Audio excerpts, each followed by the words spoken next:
What is going on? It's Tyler Hogan, the Millennial Realtor, and today we're going to be covering what it looks like to be a buyer in this real estate market, the pros, the cons, tossing them together in one conversation, and we're going to put it out there. So if you get any value from this video, share it with a friend, subscribe below. Forgive me for sitting in my truck. This is really my office. It's really my second office, but I spend more time here than I do in my actual office. So without further ado, let's dive right into it. Starting off, let's talk about kind of the shell of everything, where the problems are coming from. So our biggest issue right now in the United States is materials. We cannot get materials right now. So, and the materials we are getting are just inflated like crazy on price. Lumber's up almost 3 times what it typically is. So we have a shortage of homes because the builders can't build the homes because they don't have the materials to build the homes. So what that means is supply is down, demand is always right here, but demand has actually jumped because in Dallas-Fort Worth, we're seeing an influx of residents. So we're getting people moving here from all over the United States.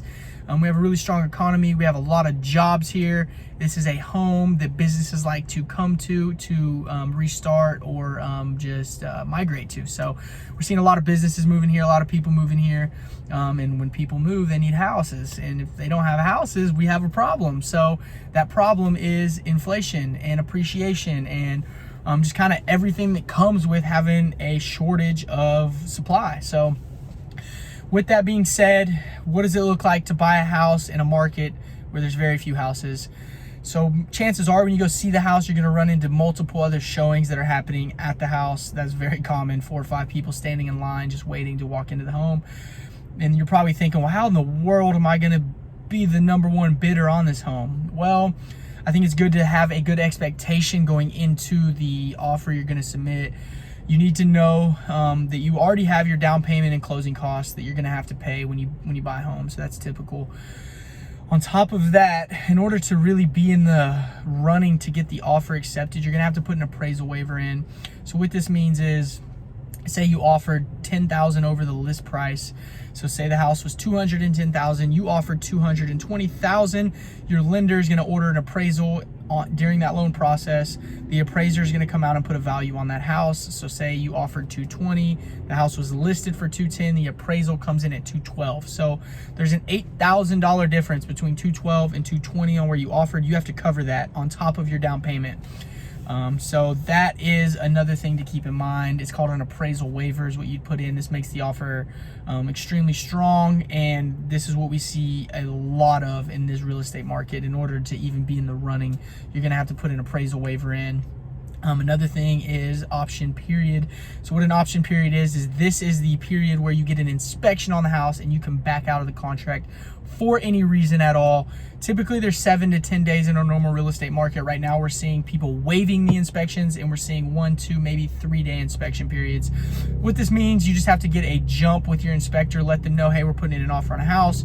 We have a 2-day inspection period or an option period that we put into the offer. So, hey, can we get tomorrow at 8 a.m. already reserved just in case? So it's just about timing more than it is anything.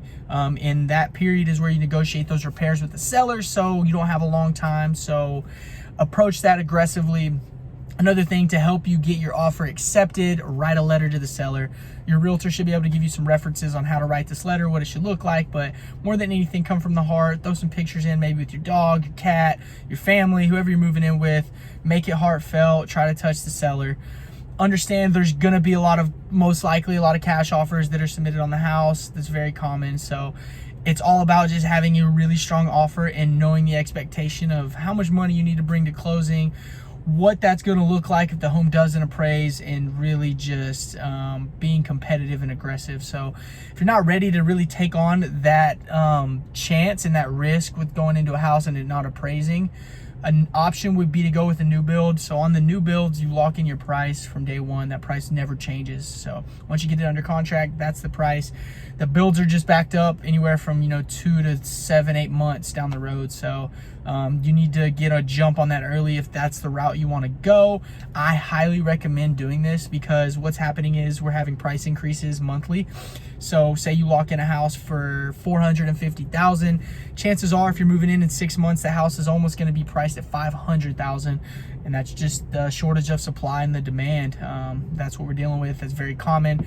Sold a house for $283 2 months ago. She closed. That same house is now $318,000. So it's just a prime example of what's going on in the real estate market. If it was my preference, or if you're asking my opinion, go with a new build, put it under contract, wait 6 months for it to be built. Your price doesn't change. You're gonna have equity when you move in. If you're looking to move now on a house, understand you're gonna face appraisal waivers. You're gonna be having a shortage on your option period. It's gonna be really short, so you're gonna have to move quickly. Time is of the essence. Yeah, that's kind of what we're seeing in a nutshell. You just need to bring a lot of money to closing or have a lot of capital to be able to be aggressive. And if you're not, chances are you're not going to have a competitive offer, but it does vary house to house. Some houses aren't as attractive as other homes, so you just have to weigh the pros and the cons. How long has it been on the market? Most houses are on the market in this real estate market for maybe 24 hours to 2 or 3 days. So that's what I'm seeing a lot of. If you have any questions, shoot me a message. Follow me on Instagram, T_Hogan01. Same thing with Twitter, Facebook. Feel free to reach out. I'd be more than happy to help. Hope y'all have a blessed day.